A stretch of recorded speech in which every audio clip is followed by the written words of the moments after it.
In this video, I will be continuing on the previous video which I have covered regards to HTTP trigger. So this time I'm going to show you how to do a post action by using the HTTP trigger. Now, just to give you context on what I had done, so I created a simple flow with a trigger. So this trigger is nothing but the request. So let me show you again. Like if I, so let me go into one of the flow. So let me show you Power Automate.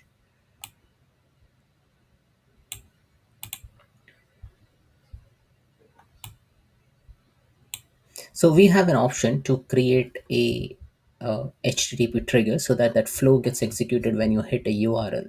So for that, what you need to do is like just click on say my flow, new flow, and you can create an instant flow for time being, just to get into that interface. And then from here, you can click on add a trigger,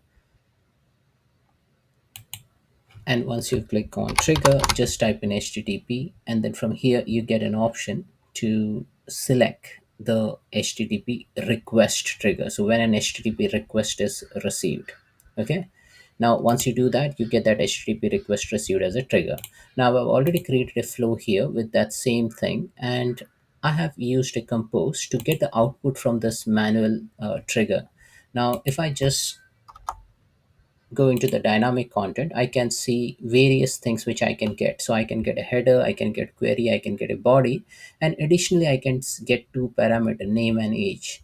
Now from where this is coming is in the body over here in the request body schema, I have defined my own pattern. I said that I want to pass name and age. Now you can also type in your own JSON. So like this, so I just typed in name colon something something comma age colon something something, and then you can create your own JSON over here. So I'm not going to show you that, but then you can create as complex JSON as you want, and then depending on that it will list down all the parameters.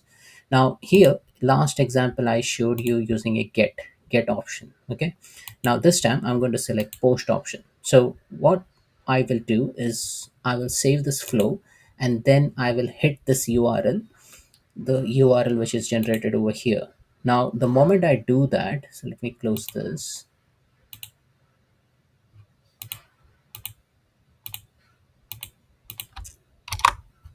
The moment I hit this URL, you will see that there is an error. Now, why this error has come? It says the HTTP method for this request is not valid. Expected post and actual you got is get. So, in order to demonstrate the post action, what we need to do is go into the postman. So I'm making use of a postman tool. So I've already created logged into this tool. Now here in this new request, I have an option to select post and then paste that URL. Okay. Now, once I paste that URL under body, I need to specify the data. Okay. Now let's see just by passing and then sending this request. So if I just click on send now, then what should happen is that against that flow should run. So now that flow should be triggered. Now as you see, the flow has triggered 4 seconds ago, and over here you can see against that compose I got nothing in the body, I got something in the header. Okay, so if you see this output, I got body, I got a header, and then nothing as a query or nothing as header 2. Now, what are these values? These are like outputs of the trigger. Now, how we can pass the body? Now, if you want to pass a body, you need to pass on the data information. Now, for that data, you need to know exactly what is the schema. So, our schema is name and age as two parameters, basically, which we send. So, if you go into the postman, go into the body, and you just say, I want to pass a raw information, and you just pass that same data over here. So, I'll just say name colon say Joseph and age colon 45. So I'm just passing one record. Okay, and I'll click on send now. The moment I do a send, I'll go into the flow again. That flow should trigger, and it has triggered 4 second ago. Just go inside that and go into the compose. And now, if you see, the body has given the output as name Joseph age 45. So with this, it opens a possibility to send the content to your flow dynamically using some third party application.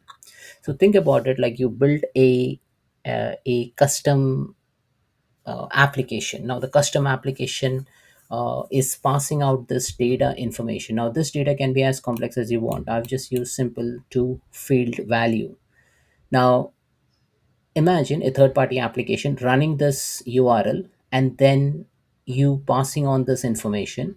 And at the same time, this URL can also pass on some query based information. So if I get this URL, I'll just press end, and then from here I can even pass information like ampersand value equal to something, and then ampersand uh, id equal to something. Okay, so I can even pass the query string, and then with the help of postman, when it's a post request, I can create a raw JSON and then pass this information. So this opens a wide array of possibilities for your model driven app. So in a model driven app, what I can do, I can create a custom button, and on the click of a custom button, I can pass on the URL of that HTTP trigger so that the flow gets executed. Along with that, I can pass on the query string, because from a model driven app, you cannot directly technically send the data, but you pass this as a query string so that your Power Automate flow can trigger. And also, like if you're using a third party application, just to demonstrate, I've used Postman. Now from here, you can pass that HTTP post request, and then from there, you can even pass the body. Now there is another option, like if you want to see the params. So if you see, these are the set of params which gets generated. So if I say body as none, you have an option to not send any information. Okay, and also you can even send this parameters from here. So if I just type in some key value, I can even pass that value. So if I just type in some value, say I would say lorem, and value is say epsom, I just pass, just sending across. Now if I go into the flow has triggered 4 second ago, and then you can see the output just by going into the compose and see all this information logged in over here. Okay.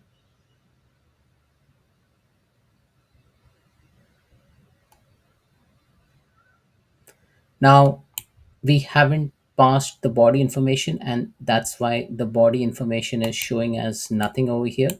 But again, depending on your custom application need, you can go ahead and get those all configured and then send across to the application.